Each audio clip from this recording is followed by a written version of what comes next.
live, ça faisait presque longtemps. Donc pour discuter de DeFi, comme d'habitude le mardi. Et on va revenir, on va prendre une perspective un peu plus long terme, enfin long terme en DeFi, quelques semaines disons, pour regarder ce qui s'est passé de peu près depuis la dernière fois que j'ai parlé, disons. Et notamment avec, vous ne l'avez pas ignoré, j'imagine, une correction assez sévère sur l'Ether et d'autres actifs, et après un rebond plus ou moins significatif. Bon, après moi je parle pas forcément de prix, comme vous le savez, c'est pas ce qui m'intéresse le plus. Mais là, en l'occurrence, un mouvement aussi rapide, ça a des impacts, bien évidemment, aussi sur les protocoles en finance décentralisée. Et de plus en plus maintenant, vu qu'il y a des produits de plus en plus diversifiés avec la forme d'effet de levier ou d'exposition d'emprunt ou autre. Donc voilà, on a un petit menu assez chargé pour parler de tout ça, mais on va y aller tranquillement. J'espère que vous avez bien vécu ces dernières semaines.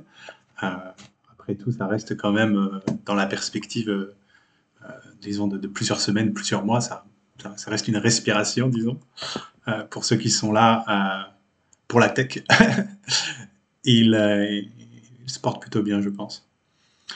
Donc ouais, bonjour Evangelius et bonjour à tous, ça arrive tranquillement. Donc ouais, on va parler un peu de l'impact de ce dump sur différents protocoles. Il y a des trucs assez cool au niveau de l'equity, j'ai mis dans le tweet curve, évidemment, on parle toujours quasiment de curve. Euh, on va visualiser aussi quelques données avec Token Terminal qui ont fait une petite mise à jour de leur interface. Donc assez sympa pour voir un peu quelques stats. Et on va revenir aussi sur Convex, qui s'est lancé la semaine dernière.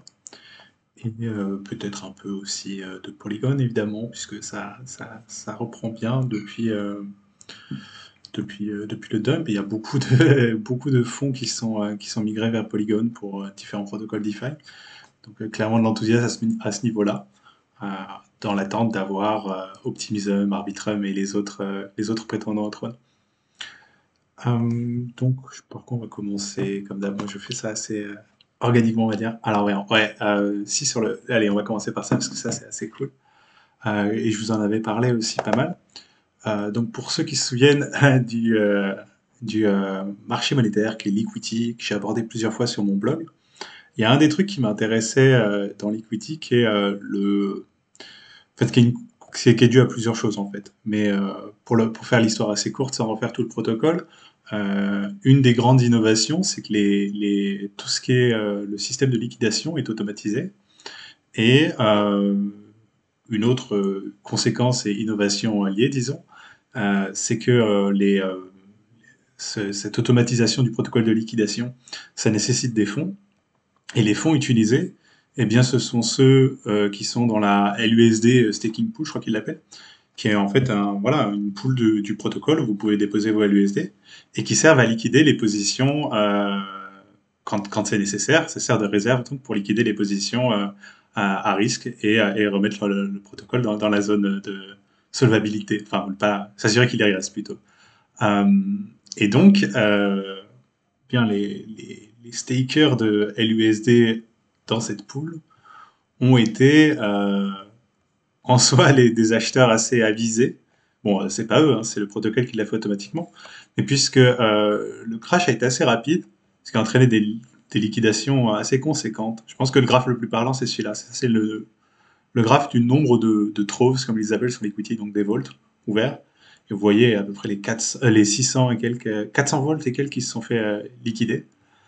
Bref, cette histoire pour dire que pendant ce temps-là, ils se sont fait liquider donc avec les fonds des, euh, des stakers dans la pool LUSD, qui ont donc acheté effectivement de l'Ether à un prix moyen qui vous donne dans l'article, et qui est, je sais plus si vous le donne, mais à 1800 $ ou un truc comme ça. Euh, Plutôt bon prix donc. Ils ont eu un prix spécial discount flash crash, puisque ça a été acheté en fait au pire moment, évidemment, au moment où l'Ether était au plus bas, et donc le plus de volts était à risque. Euh, et ça, je trouvais ça assez marrant aussi de le voir dans tout le contexte. On commence donc à avoir des manières de s'exposer ou de parier sur des mouvements du marché de manière un peu secondaire grâce à des protocoles DeFi, quoi. Bon, alors après, c'est un peu tordu parce que ça implique quand même un crash d'ampleur et surtout rapide. Mais voilà, ça peut être. ça peut être une option. On voit un peu aussi, il y a eu à peu près ouais, un tiers du supply de l'USD qui a été effacé ce jour-là, le 19 mai, par différents moyens, donc autant ceux qui remboursent la dette que les liquidations, puisque ça enlève aussi du supply. Donc ça, c'est pour le côté liquidity. Il y a d'autres protocoles qui profitent très bien aussi de ces conditions-là. Alors c'est un peu galère, j'arrivais pas à retrouver le tableau, mais il y a Curve aussi par exemple qui fait des records en volume évidemment. Je crois qu'ils sont déjà à plus d'1 million cette semaine et ça fait déjà, ouais la semaine. Alors attends, est-ce que je l'ai- attends, est-ce qu'ils les ont ici sur Curve Market Cap peut-être? Sur la pool principale, je sais plus. Sur le staking pardon de CRV. Ah, mais bon ça montre les pools. Ouais, tout bad. Mais ouais, donc ça va être de tête. Désolé, je l'ai pas celui-là. Mais ça fait, bah, en fait, dans ces situations-là où les gens s'excitent, disons, ça fait généralement des volumes assez gros sur tous les services d'échange. Tiens, on peut aller voir même côté Uniswap. Euh, sur tous les services d'échange, c'est plutôt bénéfique en termes de volume. Ça, c'est sûr. Après, est-ce que c'est bénéfique pour les LP? Ça dépend bien sûr des tokens où ils sont exposés.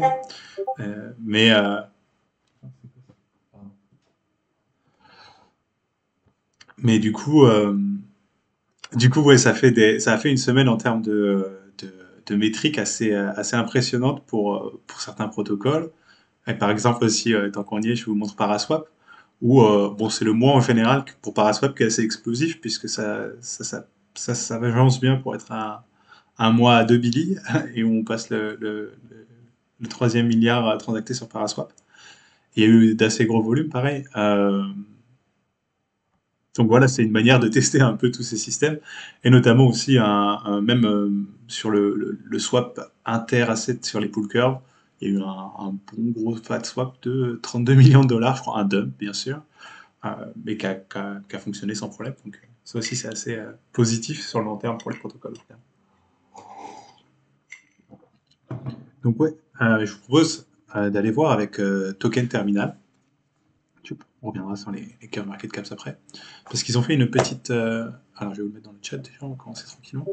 Ils ont fait une refonte de leur interface. Et c'est vrai que c'est pas mal plus clair qu'avant. Bon, je l'utilisais déjà, mais. Hop.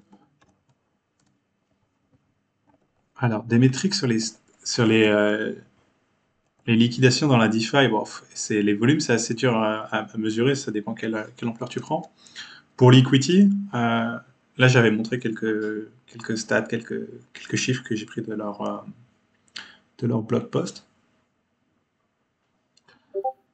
Il y a eu des comportements, bah, en fonction des protocoles, il y a des réactions différentes, quoi.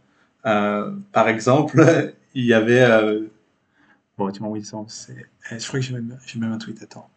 Oui, non, c'est celui-là. Il y avait une assez forte demande au final pour le DAI dans la suite du crash, mais le DAI ne s'est pas apprécié, il n'a pas eu de premium, parce qu'il y a un mécanisme qui est en gros le vault de maker qui va minter depuis l'USDC pour arbitrager le prix et le garder en équilibre. Et ça amène à une augmentation assez importante de la quantité d'USDC dans Maker. Donc il y avait des gens inquiets, comme d'habitude. Bon, vous connaissez aussi. Bon, inquiétude, je sais pas, mais bon, ça, ça limite un peu l'intérêt du projet. Bon, après, il y a d'autres alternatives, mais voilà, vous connaissez ma passion pour les stablecoins trustless décentralisés. Alors après, ils n'ont pas tous forcément bien marché, mais il y a des grands besoins à ce niveau-là. Et oui, il y a même des protocoles comme Reflexer qui n'avait pas forcément vécu de gros dumps encore, qui a tenu son coup. Donc ça, c'est positif. Alors, voilà, tu peux se retrouver sur Twitter pour ça. Mais ouais, non, c'était intéressant, c'est vraiment de voir en gros voilà, là, ça vous montre à peu près les moments où le DAI a en gros été pour le faire assez court, en forte demande, et donc je sais pas exactement comment il s'appelle, ce petit vault, ce petit mécanisme stabilization, je sais plus quoi, PSM, à minter des tailles depuis l'USDC pour arbitrager. Ouais, j'espère que personne parmi vous s'est fait liquider. On voit la question dans le chat. Faut, rester prudent sur vos positions. On va avoir des petits, des petites stratégies de mitigation si vous allez sur le côté le plus agressif de la DeFi. Ça, c'est à vous de voir. Euh, top. Donc, ouais, côté token terminal, je trouve qu'il y avait des trucs assez sympas pour visualiser les stats sur les protocoles, parce qu'on me demande souvent. La dernière fois, c'était quoi? C'était CryptoFees aussi, on avait regardé. Je vais voir dans le chat. Mais il est plus. Oh putain, c'est pas CryptoFees, bien sûr, c'est pas .com, c'est autre chose. Info.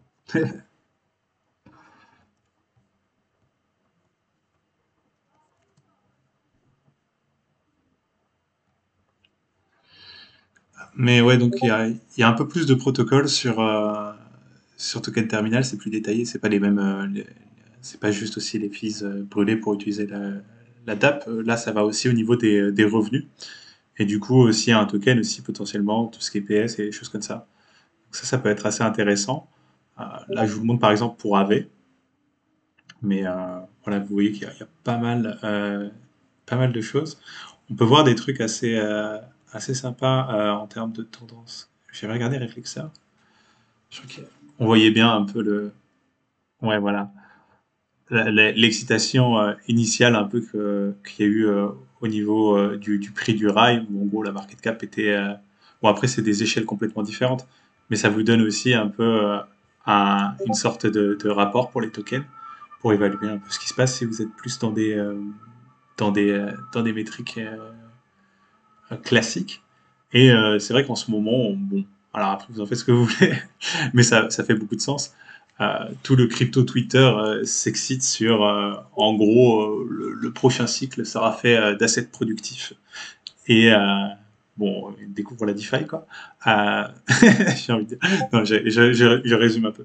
Mais voilà, il y a une excitation un peu sur les assets productifs. Donc c'est vrai que avoir cet angle d'analyse-là, ça peut vous aider à avoir une idée de est-ce qu'un protocole DeFi correspond, enfin, la valorisation d'un protocole DeFi, si en tout cas elle est importante, correspond à des vrais revenus générés de différentes manières, ou si c'est une forme un peu d'excitation, disons, euh, assez décorrélée de la réalité du protocole.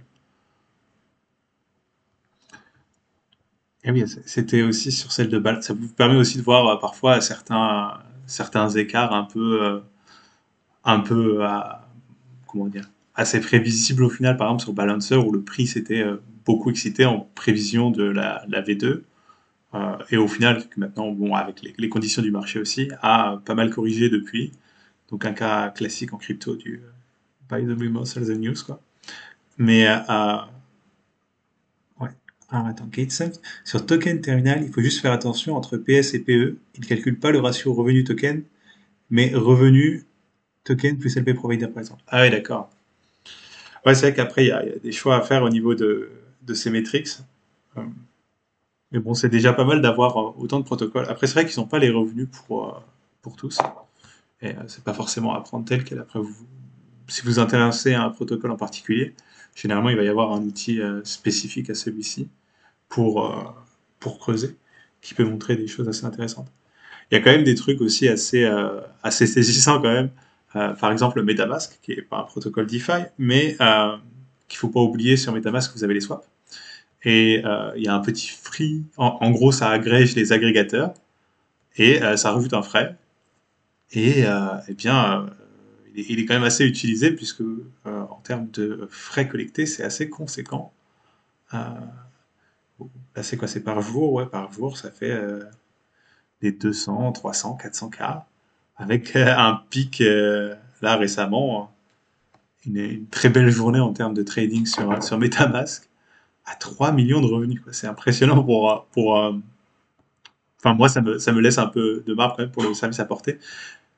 Mais après c'est vrai que ça vous montre aussi que voilà, nous ici on est un peu pas entre purés, je sais pas comment appeler ça, mais on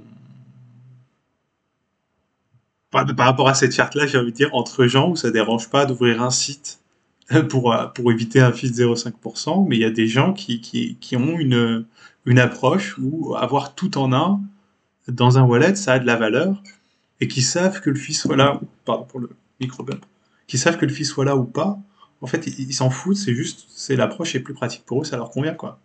Parce que, enfin, je sais pas, moi je faisais partie de ceux qui pensaient que ça allait pas forcément avoir énormément euh, de volume, mais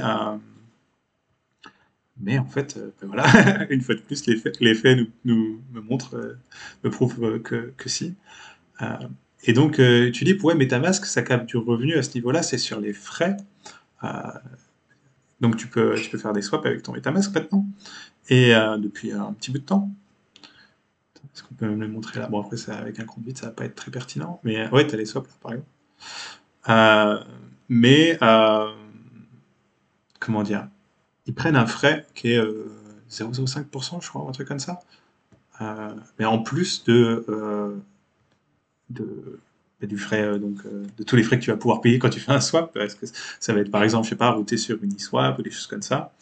Euh, et, euh, et du coup, ça leur fait une source de revenus vraiment non négligeable.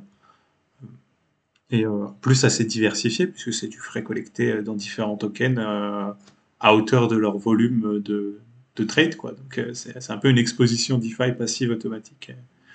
Enfin, DeFi, tout ce qui est tradé avec MetaMask. Donc ça, voilà, par exemple, c'est un des trucs que j'ai découvert enfin, redécouvert sur Token Terminal. Je savais qu'il y avait quand même pas mal d'utilisation, mais là, la dernière pique, elle m'a surpris. Oui, je vais vous montrer les métriques de Paraswap. Faut que je prenne l'habitude de partager les liens que je montre. Ouais. Euh, donc les métriques de Paraswap, vous pouvez les retrouver là, pour tout à l'heure. Et alors, attendez, pour le frais de swap de MetaMask, on peut aller voir ça. Hein. J'ai pas envie de vous dire de. Je préfère aller voir le chiffre exact. Dans leur petit FAQ, ils vont nous. Ou je sais pas où. Ah, plus dans le. Ouais, ils vont pas forcément la mettre en avant, la feature, évidemment. Et le FI, Sleep Age Protection. Ah, c'est marrant. Ils font une page entière sur leurs swaps, sans mentionner le FI. C'est sérieux.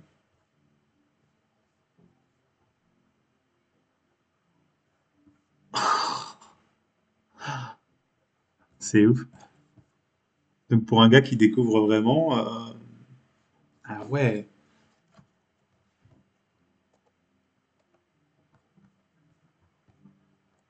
et on le mentionnait dans l'article, j'espère, mais oui, oui, non, ils y étaient. Ah, voilà, merci. Donc c'est un frais de service de 0,875%.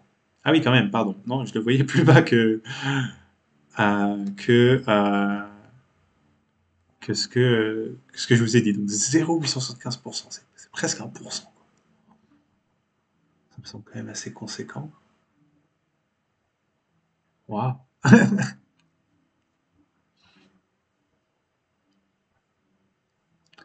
Damn. Bon, bah, comme quoi, ça se paye. Parce que ce que je trouve impressionnant, c'est que, après, je sais pas, c'était un peu le début de ma réflexion au début pour penser que ce fee n'allait pas être conséquent. C'était de me dire que bah, les gens qui le payent, à un moment donné, ils se rendent compte qu'ils passent directement par le service en question et ils l'économisent. Mais, mais non, pas forcément. Alors après, il faudrait voir un peu mes stats de qui swap avec MetaMask. Mais c'est assez surprenant. Donc, qu'est-ce qu'on avait d'autre au menu? Ouais, il y avait Convex aussi. Non, bien sûr, c'est Convex, Convex. Ouais. Et le lancement de Convex, c'était quoi? C'était la semaine dernière, si je vous dis pas de bêtises. Avec le fameux attendu airdrop pour les holders de VECRV. Et donc un nouveau service construit sur Curve qui a un certain intérêt. Alors on va dépiler tout ça tranquillement parce qu'il y a pas mal, il y a pas mal de choses derrière, derrière, en fait ce lancement. Euh, mais donc, bon, vous avez probablement clamé votre airdrop si vous êtes staker, tant mieux. Maintenant, en gros, concrètement, Convex, ça permet d'avoir accès au boost de Curve sans avoir à stacker soi-même ses VECRV. Donc ça va être ça l'idée. Et en fonction des pools, ça va être plus ou moins intéressant. Là où c'est assez impressionnant, c'est qu'au final, on approche, doivent presque y être maintenant, les 10 millions de CRV loqués dans leur système de Convex. Et donc ça permet de faire des boosts assez conséquents, euh, même sur des pools qui ont déjà des grosses TVL, disons. Vous voyez par exemple là la SUSD, où il y a quand même 13 millions de déposés, qui est encore boosté à 2,49, donc à quasi le boost maximal. Euh, donc ça permet à pas mal de gens d'accéder à, à un rendement plus intéressant en étant LP sur Curve, s'ils n'avaient pas forcément de VECRV stacké eux-mêmes.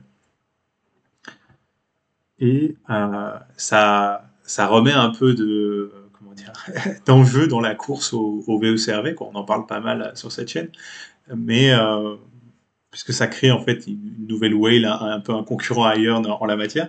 Mais ça a mis aussi pas mal de pression côté StakeDAO, qui a son propre système pour donc le SD, je crois, un truc comme ça, SDVECRV, euh, qui est maintenant, il y a une proposal, je sais plus, non, je crois que c'est toujours au stade de proposal.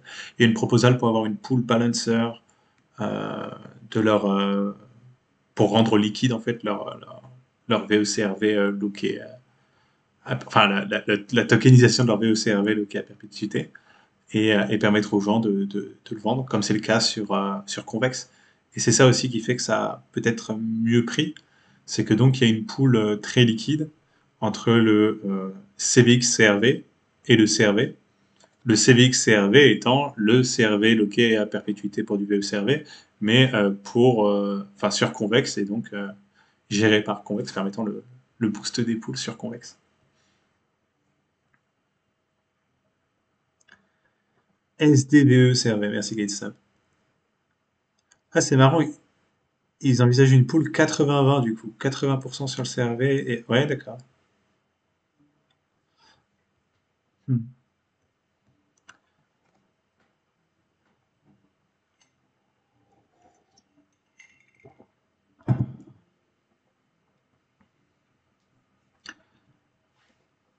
Je suis encore un peu abasourdi par les frais, mais pardon, ouais, j'avais oublié que c'était... Enfin, je pensais pas que c'était autant, j'avais enregistré moins. Euh, donc ouais, ça a pas mal redynamisé le jeu autour de Curve, et ça permet aussi aux LP qui n'ont pas forcément envie de prendre l'engagement sur 4 ans, d'avoir une position plus intéressante. Alors après, les rendements actuels, il y a le boost des poules, mais il y a aussi dû au fait qu'il y a l'émission du token CVX. Donc à voir comment ça va se maintenir sur le long terme. Mais ça reste un truc assez intéressant à considérer. Tant qu'on y est côté cœur, directement, on parlait des fees qui sont en bonne progression. Et il y a aussi de nouvelles poules qui arrivent, et notamment, ça fait plaisir. Bon, elle était déjà là depuis un petit bout de temps, mais elle était en factory, ou je sais pas comment ils appellent ça, en test, elle était pas officialisée. C'est la pool ALUSD, qui fait d'ailleurs qui fait un beau volume aujourd'hui. Il y a dû y avoir du long qui s'est ouvert. Qui va donc avoir des rewards en CRV, en plus des récompenses en ALCX qu'il y avait déjà, qu'il y a déjà en les déposant sur Alchemix. Donc ça fait plaisir. Deux protocoles qui travaillent ensemble à ce niveau-là. Bon après, ce qui est cool aussi, c'est de voir que tout le mécanisme autour des pool curves commence un peu à se. Oups, pardon. Ah oui, c'était ça que je voulais montrer sur pool. Tout le mécanisme autour des pool curves commence un peu à se processiser de plus en plus avec la petite factory, et on voit un peu le chemin se faire avec les pools qui commencent en factory zone et qui après progressivement peuvent être via la DAO, et si elles ont le quorum de vote suffisant, voter pour recevoir pour être officialisées, j'ai envie de dire, et rentrer un peu dans le, dans le programme principal Curve où elles peuvent après avoir le jeu des jauges et donc une incentive en CRV sur leur pool, en plus des potentielles incentives existantes s'il y en a. Euh, oui, il y avait un autre truc que je voulais montrer, c'était ça, avec ça, avec Curve Market Cap. Vous pouvez voir sur Curve Market Cap directement les plus gros LP euh, sur Curve. Et bon, bah, sans surprise, on retrouve en haut du classement Yearn et Convex. Mais ça permet aussi d'avoir une perspective un peu plus large, disons, sur Convex, pour comprendre où ça en est au niveau de son développement. Donc là, vous voyez que on a en gros un quart des dépôts. En termes de, donc Convex représente à peu près un quart de ce que représente Yearn. Donc 250 millions environ pour 1 milliard pour Yearn, on va le dire à peu près comme ça. Et là où c'est intéressant, par contre, c'est que comme ils ont beaucoup de CRV déposés, euh, pour l'instant en tout cas, par rapport au dépôt, eh bien, ils ont un boost assez important par rapport à Yearn, qui a 4 fois plus de dépôts, mais quelque chose comme peut-être 2 fois plus de CRV ou un peu plus, mais voilà, ça vous donne une idée.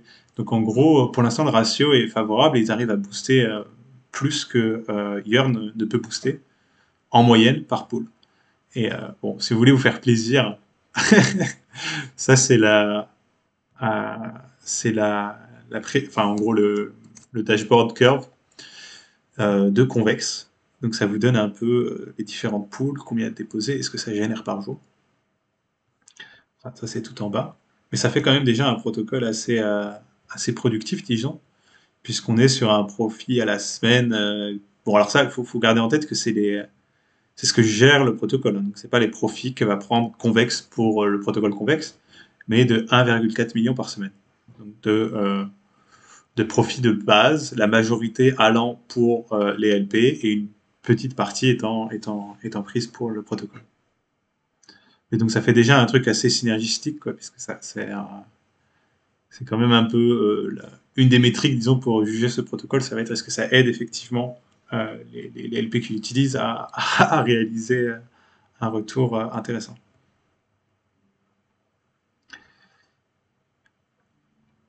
Est-ce que Convex c'est le même principe que StakeDAO?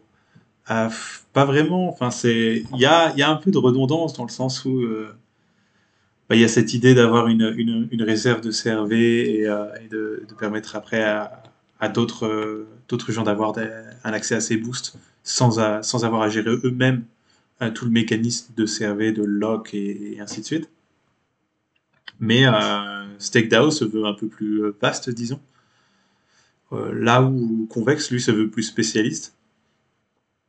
Dans le sens où Convex, c'est pour Curve, quoi. Ça s'arrête là. Et ça se concentre là-dessus. Euh, et c'est vrai que bah, ils ont plutôt bien réussi leur entrée, parce que comme je vous le disais, j'ai pas réussi à trouver un chart où il y aurait un peu les différents gros holders de VECRV. Mais de mémoire de tête, il me semble que Uger est dans les 14-15 millions de CRV, quelque chose comme ça. Et Convex dans les 10, et du coup Stake dans les 2 ou 3, peut-être un peu plus, on pourra les vérifier vous pouvez aller vérifier en allant voir chacun des protocoles. Ou attendez, est-ce qu'on peut pas voir là les... Non, ça va être que les... Ah, c'est que les LP ça. Ah si, voilà. Yearn, 15 millions de VECRV. Convex, du coup, qui doit se rapprocher des 10 tranquillement. Ah bah 10 millions. Et Stake, est-ce qu'on le trouve là-dedans, Stake? Peut-être qu'ils n'ont pas claim leur ENS. Ouais, ça doit être, c'était 2 ou 3 millions. Donc c'est vrai que ça a un peu mis en chambron le stake DAO à ce niveau-là, et je pense que c'est aussi pour ça que ça se bouge maintenant du côté de rendre liquide le SDV ou CRV pour le rendre plus attractif.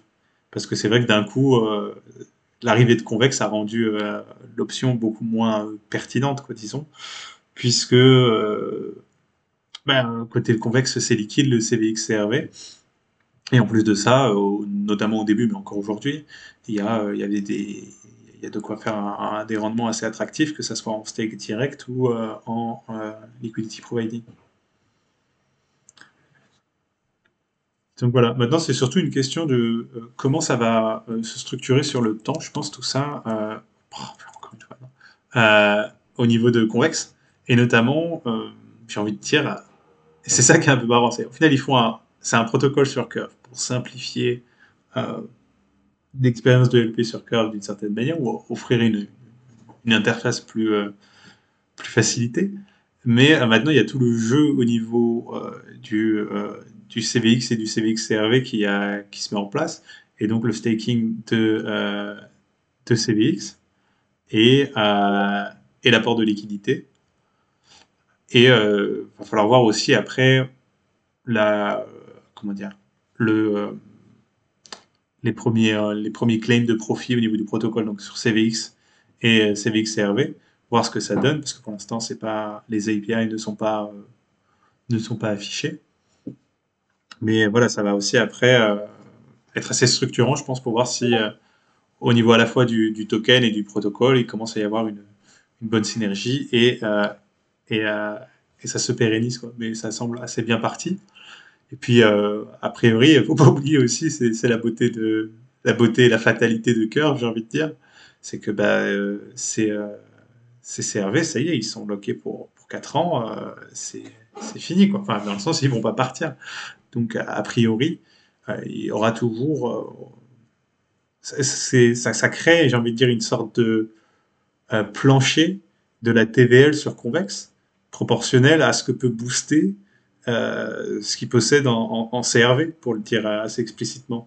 C'est-à-dire que bah, si ça continue comme ça et qu'ils arrivent à, je sais pas, 20-25 millions de CRV loqués, a priori, ça permettra de booster dans des ratios assez favorables jusqu'à 2,5 fois plus que ce qui booste aujourd'hui, et ainsi de suite. Et toute opportunité qui n'est pas saisie, bah, elle se traduit en gros en une pool curve en 2,5 fois plus un token distribué au-dessus.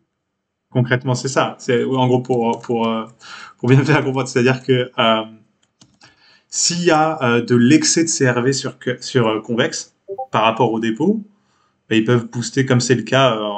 Enfin, il n'y a jamais d'excès en soi, mais vous comprenez l'idée. C'est un jeu d'équilibre perpétuel. Et bien, ça permet des situations comme on l'a vu tout à l'heure où les poules sont boostées à fond, quoi. À fond.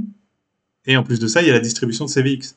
Donc, ça commence à faire une situation assez intéressante et assez compétitive par rapport à toutes les autres solutions qu'il peut y avoir, même très compétitive, pour être honnête, par rapport aux autres solutions qu'il peut y avoir sur CRV, que ça soit bah, des solutions de farming comme Harvest ou autres, ou, euh, ou je sais pas, les Vault Yearn, ou même StakeDAO. Ça crée, comment dire, ouais, ça crée une compétition, en tout cas au niveau de la demande CRV. Alors après, qu'est-ce que ça veut dire pour le token SDT? Moi, je fais pas de prédiction au niveau des tokens. Je te laisse voir ce que tu en penses. Puis je pense qu'il y a d'autres choses dans. C'est vrai que c'était Gatesum qui te disait ça dans le chat. StakeDAO, c'est quand même plus large que Curve, quoi. C'est une partie du produit, mais ça va au-delà. Euh, ouais, donc on a parlé un peu des nouvelles pool Curve. Ah oui, pour ceux qui sont sur Alchemix aussi, comme on en a discuté, il y a aussi les, comment dire, hop, c'était, bon, c'est pas grave.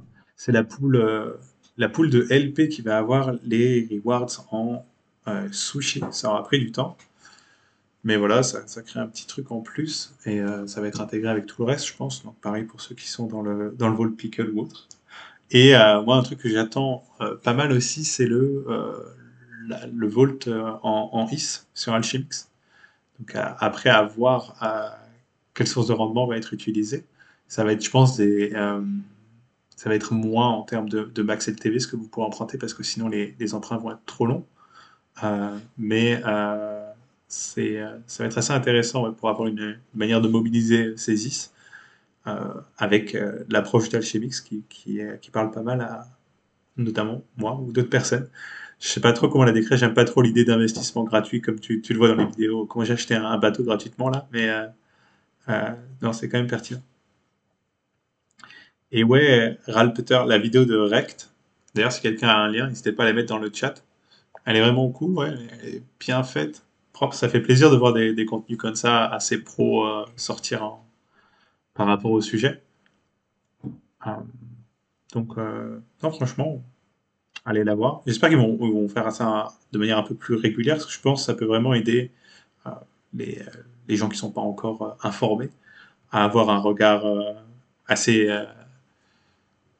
à ramener des gens de l'extérieur, disons, mais avec une approche qui est pas les clichés habituels des médias mainstream, quoi. Une approche vraiment pertinente. Ça, c'est cool. Ouais, un autre petit jeu de stats sur le dump. C'est en gros, c'est à peu près le truc le plus. Et c'est pour ça, oui, oui, c'est vrai que c'était le titre du stream. Je vous ai appâté là-dessus, on en a même pas encore vraiment parlé.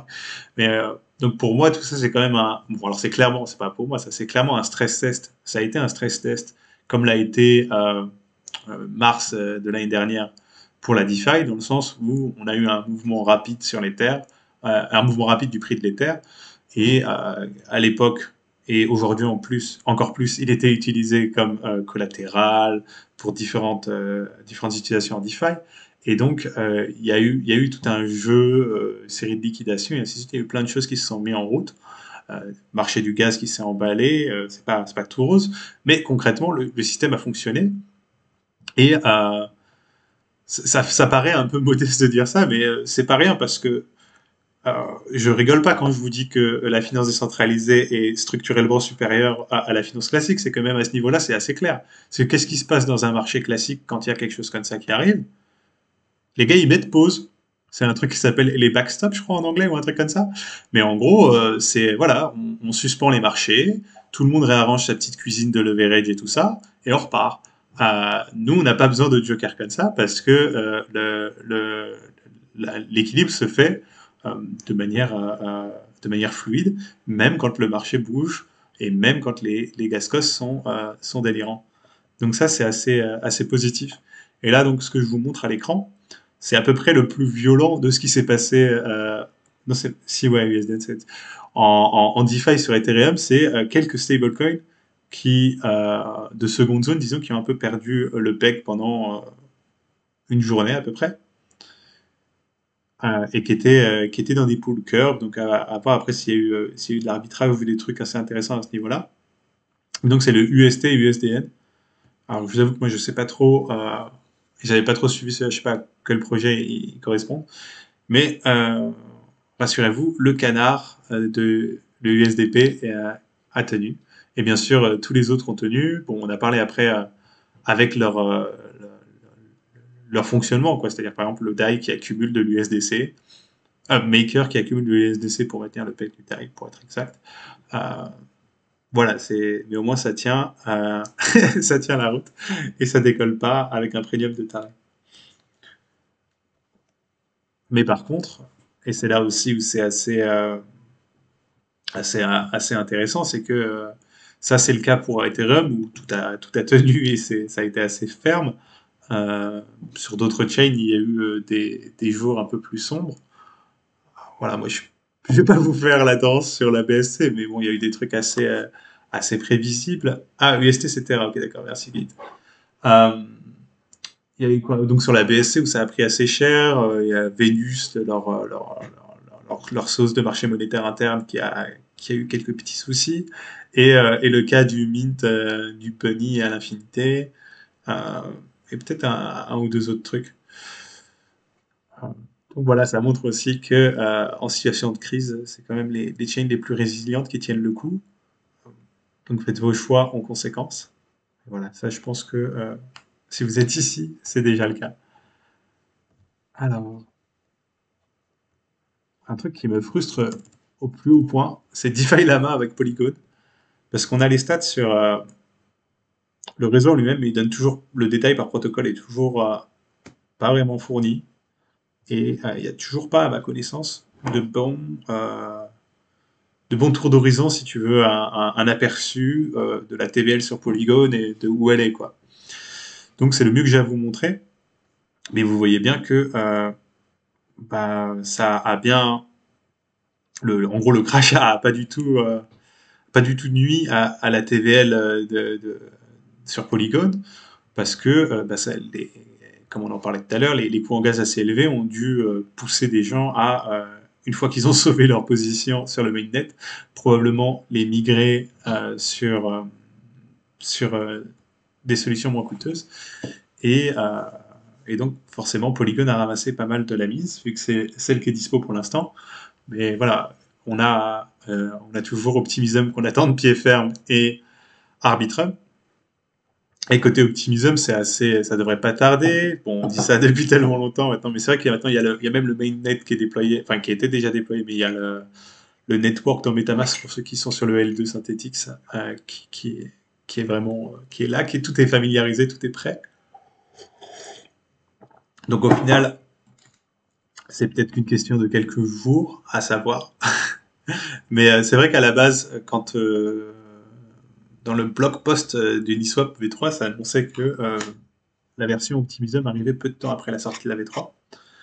Donc, à voir.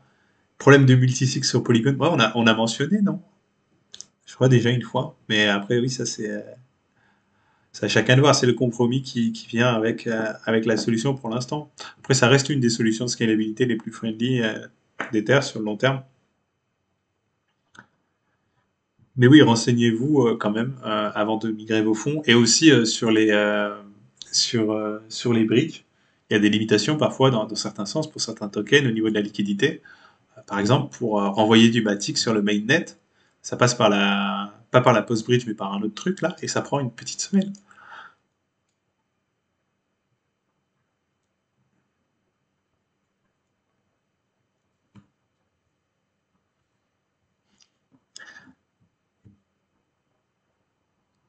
Ouais. Les petites mentions de Julien qui a bien bossé pendant ses liquidations. Euh, ouais, probablement. Et c'est pas tout automatique, non, parce qu'après, il y a des positions à combler partout, et j'imagine qu'il n'a pas forcément. Enfin, bon, après, je sais pas, moi, je suis pas liquidateur, hein, mais je répondis à ta question comme ça, Julien Cré. En fonction de, tu vois, si tu as un trou à combler, je sais pas, ou dans un coin ou dans un tel stable ou tel autre coin d'un côté ou de l'autre, euh, il y a peut-être déjà aussi des solutions à ce niveau-là où il faut que tu sois, à moins que tu sois avec des wallets blindés dans différents tokens principaux prêts à réagir. Je sais pas exactement comment se passe la vie d'un liquidateur. Mais ouais, je pense qu'il y a au moins quelques trucs à décider. Tu vois, il peut pas tout automatiser. Après, ça pourrait être risqué.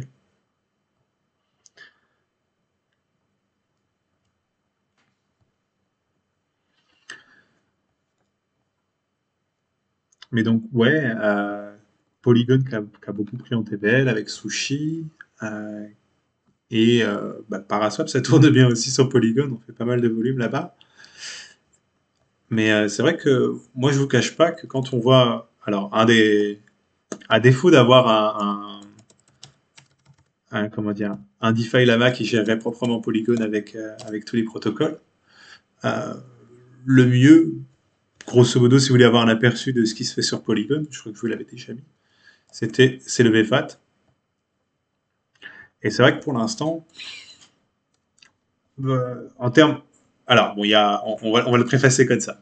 Il y a quand même de vrais projets sérieux, propres, qui sont là et qui font des choses utiles. Donc voilà, il y a AV, il y a Curve, il y a Sushi, il y a QuickSwap, il y a Comes, il y a différents trucs, il y a OpenSea qui arrive et ainsi de suite. Mais au-delà de ça, quand vous regardez cette liste, quand même, moi ça m'inquiète un peu parce qu'il y a, allez, par 85% des projets, c'est de la ferme AMM de base, avec un petit coin sympa, soit c'est un macaque, soit c'est un lion, soit c'est un taureau, un orque, un loup. Alors ils font leurs variantes. D'un côté, il y a 4% de deposit fee sur une pool, mais pas sur l'autre. De l'autre, c'est 2%. De l'autre, c'est des fonds, trucs qui sont vested pendant je sais pas combien de temps. Ou je vais vous en montrer quelques-uns, peut-être pour ceux qui n'ont pas vu de quoi je parle. Mais franchement, c'est assez, je sais pas, c'est presque déprimant de voir ça, que c'est utilisé pour faire ça en fait, quoi. et il y a pas des projets un peu plus sérieux, des choses un peu plus utiles qui soient là. Bon, après, c'est peut-être mon vieux coup de gueule de vieux con de la DeFi, j'en sais rien.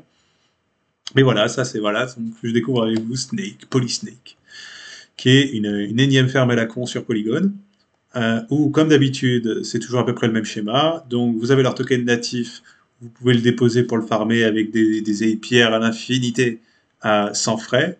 Et par contre, vous déposez d'autres tokens, des vrais jetons qui ont de la valeur, comme de l'Ether ou d'autres choses, ou du Matic. Et là, vous payez 4% de frais instantanés au dépôt. Et après, vous avez différentes poules LP. Bon, tiens, ça va être celle-là. Pareil, quand des APR pas possible, j'imagine qu'elle n'est pas encore lancée, celle-là. C'est pour ça que les APR sont aussi hauts. Ou quelque chose comme ça, ouais. Ils font même plus d'efforts, quoi. C'est voilà une autre variante, cette fois-ci version singe. Ah, on retrouve probablement la même chose. Je vais mettre un wallet, ça se trouve. Non, c'est bon. Donc la poule LP en zéro frais. Et les poules avec des frais de dépôt. Voilà, c'est le même délire. Et en fait, c'est quasiment que ça. Tiens, on va essayer un autre. Monopoly Finance. C'est quasiment que ça sur Polygon, en dehors de quelques trucs, donc les projets de Terre Mainnet qui ont migré, qui ont offert une version Polygon, et quelques trucs Polygon natifs. Mais moi, justement, c'est ça qui m'inquiète le plus, j'ai envie de dire, c'est que les trucs Polygon natifs ne soient pas très nombreux, comme May ou quelques autres, peut-être Adamant, oui, on en a parlé ici déjà. Mais il n'y a pas encore beaucoup de choses vraiment pertinentes qui naissent nativement sur Polygon. Du coup, voilà, ça c'est un peu, moi ça, bon, alors après ça se porte bien au niveau du token et tout ça, mais c'est un peu dommage et inquiétant au niveau du long terme de l'écosystème qu'il va y avoir, quoi. Parce que ce qu'on est en train de faire une sorte de BSC land un peu what the fuck sur Polygon. Je sais pas. Mais voilà, j'attends de voir des trucs un peu plus sérieux. Ou alors est-ce que les gros protocoles DeFi au final ils vont pas lancer comment dire, ils vont pas lancer, ils attendent Optimism ou d'autres solutions pour lancer. Euh, voilà, c'est à voir. Moi, QuickSwap, ça a le mérite d'avoir. Ouais, c'est pas fou. Oui, c'est un peu copycat. Enfin, copycat, je sais pas, mais bon, c'est du fork de fork, quoi. Mais ça remplit sa fonction, quoi. Ça sert de texte, ça apporte de la liquidité. C'est pas. Tu vois, je préfère encore un truc comme QuickSwap que des choses comme ça, où là, bon, bah, littéralement, tu déposes des tokens dans des vaults sur une ferme et tu crées de la liquidité sur un token qui sert à rien, quoi. Et alors après, ils ont parfois, ils vous mettent des roadmaps, on va vous faire des NFT, on va vous faire des machins, regardez, on est trop cool. Puis voilà, ça commence, bonjour, on est un projet DeFi de seconde génération et un fork de trucs de DSC.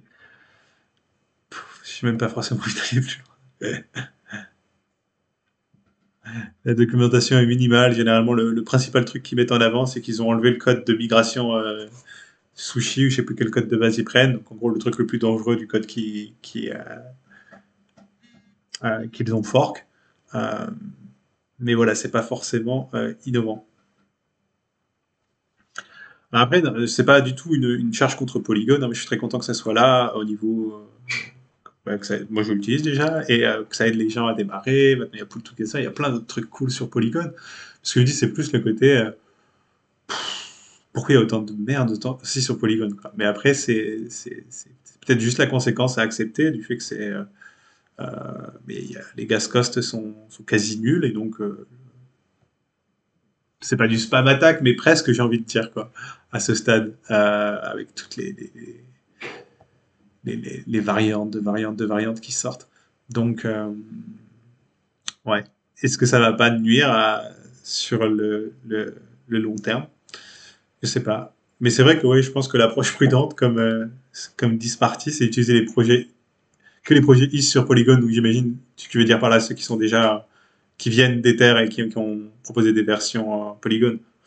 C'est probablement l'approche la plus sage, oui, parce que tu sais qu'au moins ils ont une démarche assez prudente.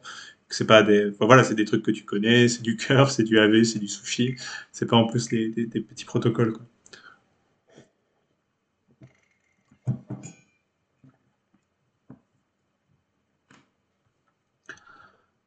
Après,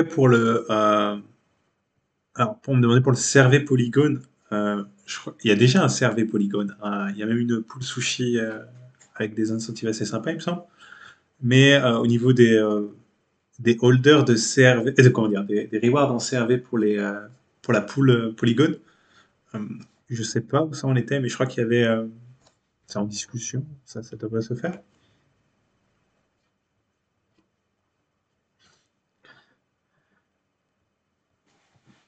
Ouais, tiens, c'est marrant cette histoire. En effet, bonne question sur. Alors, ma compréhension de CryptoFees, c'est normalement, ça mesure qu'est-ce qui va être payé sur des smart contracts donnés ou sur des chains, puisqu'il y a aussi les chains. Et donc là, en effet, il y a QuickSwap dans la liste, ce qui fait peu de sens, vu que ça tourne sur Polygon. Donc pourquoi ils se retrouvent à payer autant de fees? Ou alors ils prennent les frais collectés au niveau des échanges, quoi. Donc ça fonctionne comme Uniswap, il y a un frais de probablement un peu, plutôt comme SushiSwap, mais il doit y avoir un frais de 25 points de base ou quelque chose comme ça sur les swaps. Euh, Peut-être que c'est ça qu'ils prennent en compte dans leur calcul, là. Pas plus de détails. Ouais, non, c'est ça, trading fees, ok. Donc c'est parce que. Ah, ouais, d'accord. Ouais, je croyais que c'était que les frais. Mais non, ça fait plus de sens, d'accord. Donc non, c'est tous les frais collectés au niveau du protocole. Donc là, tu as les frais de LP. Et c'est pour ça que tu retrouves QuickSwap dans le top de cette liste crypto fees. Puisque du coup, il y a un volume important ces derniers jours. Ce qui résulte des frais assez conséquents collectés par les LP. Aussi simple que ça. Ils n'ont pas encore Uniswap V3 dans cette liste, ça aurait été marrant de voir. Je crois qu'en termes de fees, c'est peut-être déjà plus élevé que le V2, euh, malgré la liquidité qui est plus faible. Ouais, ça cherche toujours pas Uniswap Info. Ah si.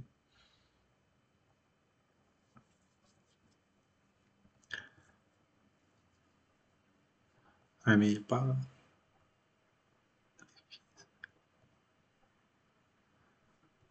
Ah tiens, on en est où? Je me souviens, au dernier live, on avait regardé Uniswap V2 venait de sortir. Et il me semble qu'on avait fait une petite comparaison pour voir. Donc c'est pas le seul intérêt, bien sûr, d'Uniswap V3, pardon. Mais pour voir si en termes de swap stable, ça devenait compétitif par rapport à Curve Uniswap. Et ça se rapprochait, mais c'était pas encore le cas. Maintenant que la liquidité s'est plus développée, on va pouvoir regarder. Alors je crois que j'avais fait sur DAI, on va faire peut-être les deux. Ouh, c'est serré maintenant. 9,9. Quand même un prix légèrement meilleur sur Curve pour l'USDC et USDT. Si on fait DAI. Bon. Après, en termes de coût en gaz, ça doit être un peu moins cher sur Uniswap. Ouais. Et là, il y a encore 200, ouais, 300 dollars de plus sur Curve.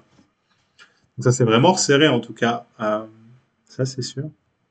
Mais c'est plus au niveau des pools. D'ailleurs, vous le voyez clairement sur Uniswap Info. C'est plus au niveau des pools, comment dire, ETH sur stablecoin que là, c'est vraiment intéressant cette concentration de liquidité. Et bah, ça permet notamment en fait d'avoir des volumes assez massifs par rapport aux tailles des pools. Puisque regardez là, la pool USDC ETH fait en gros 3 fois son volume, 3 fois sa TVL en volume par jour. Donc c'est assez énorme. Et ça doit se traduire en des frais collectés plus importants. Mais encore une fois, pour ceux qui sont dans la range. Et ça vient avec comment dire, des risques qui sont différents de l'apport de liquidité classique dont vous avez l'habitude si vous avez apporté de la liquidité sur une Uniswap V2 ou d'autres textes.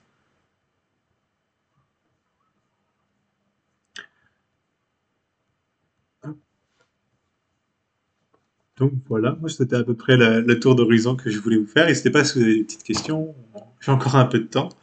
C'est ce que je regarde en ce moment en tout cas. Mais ouais, j'ai pris un peu de distance pendant ces événements parce que suivre le prix H24, c'est fatigant. Il y a d'autres choses à faire.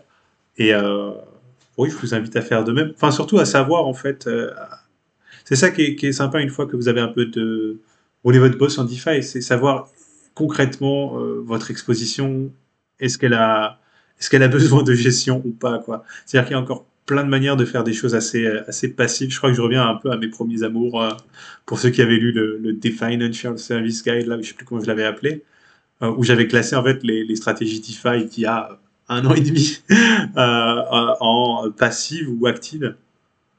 Et voilà, je reviens un peu plus au début, c'est-à-dire à des trucs plus tranquilles, qui n'ont pas forcément besoin de gestion, et comme ça, vous pouvez profiter de ce qu'il y a à côté, parce qu'il n'y a pas que la DeFi dans la vie.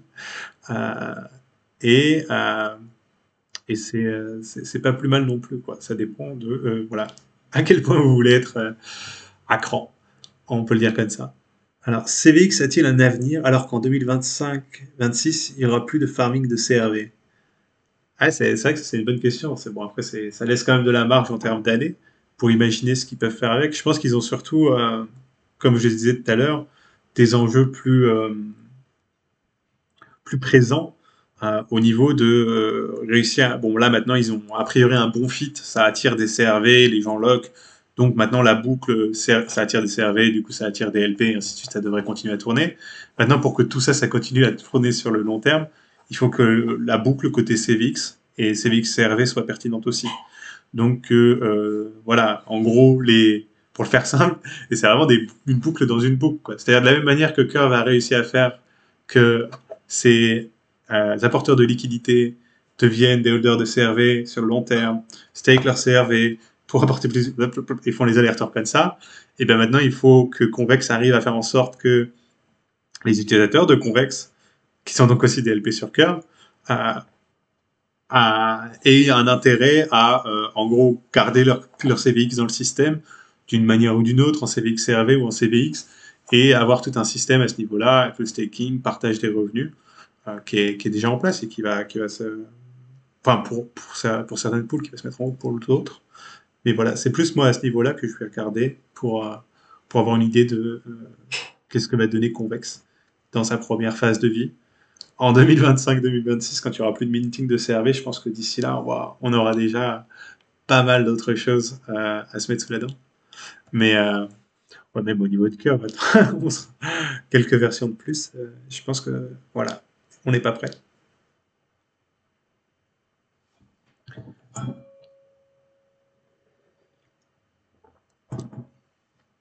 Alors voilà, en fait, je pense la question plus en DeFi pour le...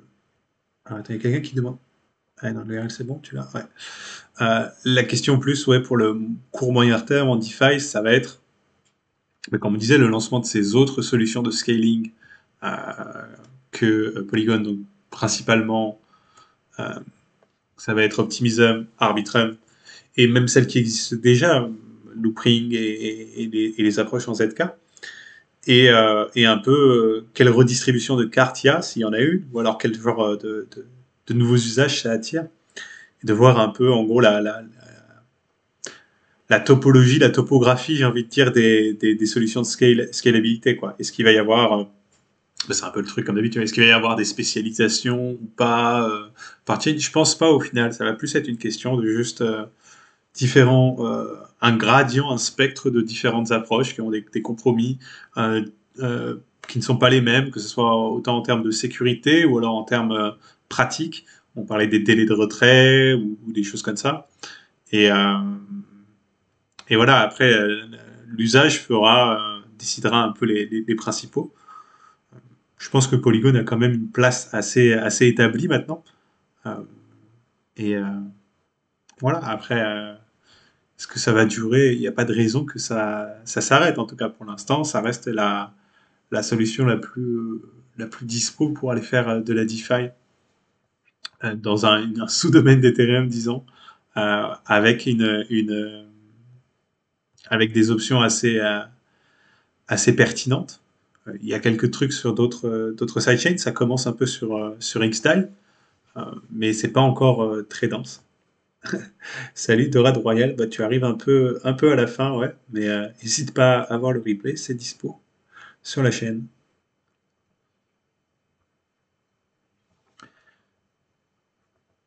Voilà, voilà. Bah écoutez, moi je crois qu'on va s'arrêter là pour aujourd'hui. C'était un petit live catch-up parce que j'ai quand même encore pas mal de choses qui m'occupent dans ma petite vie perso. Mais on reprendra un rythme plus tranquille, je pense, probablement semaine prochaine et plus régulier. Vous en faites pas. Donc voilà, merci à vous. Et je crois qu'il y a même eu un petit sub. Désolé, je l'ai pas vu sur le coup. Faudrait que je mette des alertes ou un truc. Ah bon, allez, attends, une petite question bonus, parce que là on parle de CRV à la fin. Pourquoi ça attend toujours la fin? Donc, bonjour Brice, selon ma compréhension, loquer ses CRV dans Convex implique que l'on l'abandonne son droit de vote, n'est-ce pas? Alors, qu'est-ce que ce droit de vote pourrait...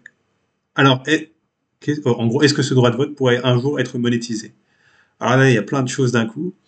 Merci pour la question d'ailleurs, Fabker Gelen. Donc, quand tu loques tes CRV dans Convex, t'abandonnes tout en fait. Tu, euh, tu délègues, si tu veux, euh, tes CRV à Convex qui va après les loquer à perpétuité. Quand on dit à perpétuité, en fait, pour être exact, c'est qu'ils vont les loquer pour 4 ans et qu'après, si tu veux, le lock s'érode.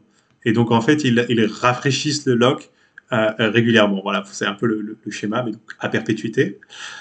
Et donc, tu abandonnes aussi, en fait, les fees, tout ça. Bon, après, bien sûr, il y a un contrat qui te redonne une partie des fees, plus le CVX bonus, et ainsi de suite. Donc, il y a un intérêt à faire ça. Mais il faut comprendre concrètement ce qui se passe à ce niveau-là. Euh, alors après, la question de la monétisation du droit de vote euh, des CRV, ça, bien sûr, c'est quelque chose de tout à fait envisageable. Alors, à l'heure d'aujourd'hui, tu peux emprunter des CRV, mais le problème, c'est que tu vas emprunter des CRV, et puis pour les mobiliser pour le vote, il va falloir que tu les verrouilles pour différentes périodes, mais potentiellement plusieurs années. Donc ça peut être un peu compliqué d'un point de vue d'un emprunt à ce niveau-là.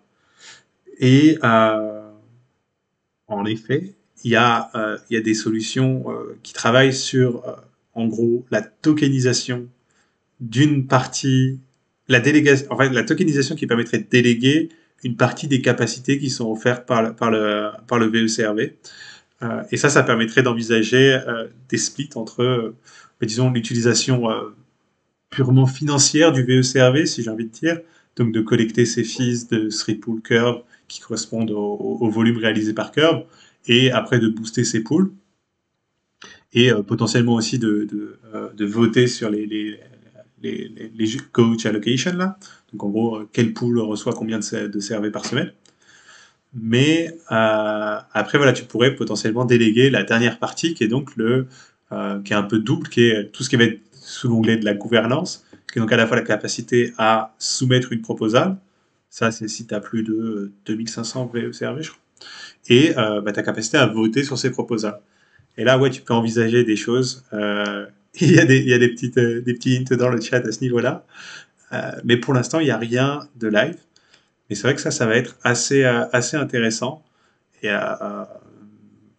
comment dire, le jeu de curve dans le futur peut vraiment être assez cool. On peut envisager des trucs, je sais pas, mais peut-être que dans un an ou deux, un stablecoin qui se lance, par exemple, bah, il va payer une agence enfin, pas une agence, je sais pas, une DAO de crypto PR qui va lui faire un plan ou un truc et qui va en gros utiliser un service pour emprunter des VECRV pour une période de, je sais pas moi, 2 mois pour pouvoir soumettre la pool avec une capacité de vote importante pour le boost initial pour pouvoir ainsi attirer de la liquidité et avoir quelque chose qui tient sur le long terme, même sans avoir à louer et surbooster via ce mécanisme en permanence. Tu vois. En gros, un mécanisme de kickstart ma pool CRV, je sais pas trop comment on pourrait appeler ça. Voilà, ça densifie encore plus le jeu au niveau de ce protocole. Moi, je trouve ça assez fascinant. Et voilà, on va s'arrêter là-dessus. Je vous souhaite une bonne soirée à tous et on se retrouve la semaine prochaine. À toutes.